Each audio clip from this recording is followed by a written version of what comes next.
আসসালামু আলাইকুম। কৌটিক বাংলার পক্ষ থেকে সবাইকে স্বাগতম। শিক্ষার্থী, আশা করি আপনারা প্রত্যেকে ভালো আছেন, সুস্থ আছেন এবং কৌটিক বাংলার সাথেই আছেন।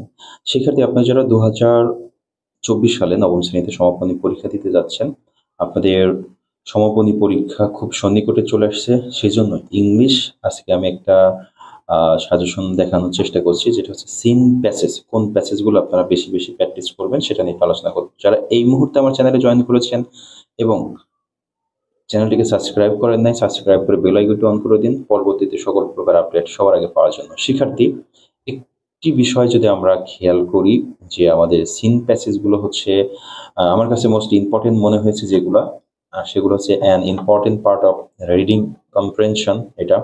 এরপর the 1954 Nobel prize in literature, এই প্যাসেজটা। তারপর মডার্ন সোসাইটি হ্যাজ মেনি, এই প্যাসেজটা। আর হচ্ছে there lived a renowned author name Shah. এরপরে এছাড়া আরো ইম্পর্টেন্ট মনে হয়েছে যেটা টু স্টার দিয়েছি, how the pyramid at Giza. তারপর আমরা দেখতেছি টু স্টার দিয়েছি আরো একটা, Roosevelt is the best known as, এটা দিয়েছি। তারপর দ্য সেন্স অফ বিউটি, এই প্যাসেজটাও দিয়েছি। Today is my exam day, এটা দিয়েছি। ইন দ্য স্লিপি টাউন, হ্যাঁ, এটা দিয়েছি। এগুলো হচ্ছে টু স্টার। এই প্যাসেজগুলো আপনারা একটু ভালো করে পড়বেন। যেগুলো থ্রি স্টার দিয়েছি, থ্রি স্টার প্যাসেজগুলো মোস্ট ইম্পর্টেন্ট। এই প্যাসেজগুলো আপনারা কোশ্চেন কিভাবে আসবে সেটা নিয়ে আলোচনা করবেন বা শিখবেন।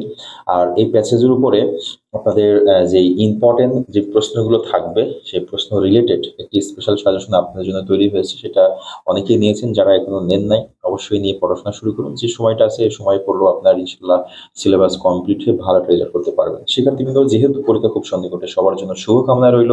সবাই ভালো থাকবেন, সুস্থ থাকবেন, কবিটি বাংলার সাথেই থাকবেন। আল্লাহ হাফেজ।